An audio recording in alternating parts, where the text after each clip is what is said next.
আমি রুম্পা বিশ্বাস, আমি আসছি যাদবপুর থেকে। অ্যাকচুয়ালি আমার এই কোর্সটা ভর্তি হয়েছে আমি একদম অনেক শেষের দিকে, মানে মিডিলে অর্ধেক শেষ হয়েও গেছিলো। তো স্যারকে অনেক বুঝিয়ে বাজিয়ে স্যার বলছে অনেক হয়ে গেছে, হবে না। বলুন যে আমি শিখে নেবো, আমাকে একটু দেখিয়ে দিলেই হবে। তো আমি অর্ধেক কোর্স হওয়ার পরে এখানে অ্যাডমিশন নিয়েছি।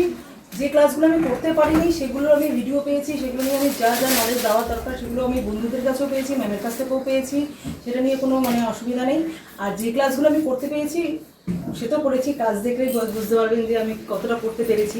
হ্যাঁ, আজকে এক্সামের জন্য তো একটু ভয় ছিল, ওই সকাল থেকে সবারই ছিল, আমার একা না, সব বন্ধুদেরই ছিল।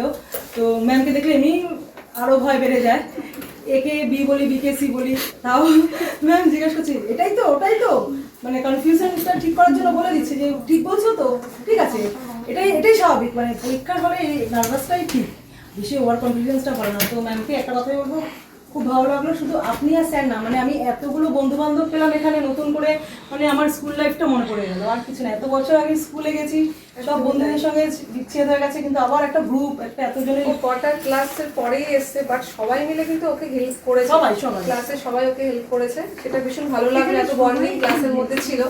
তো ওর মাথা খুব ভালো, তাই তাড়াতাড়ি ধরে নিতে পেরেছে। ও নিজেই বলেছে ম্যাম আমার কোনো ব্যাপার না, আপনি যেখান থেকে শেখাবেন আমি সেখান থেকেই ধরে নেবো। সত্যিকারে সেটা ধরেছে।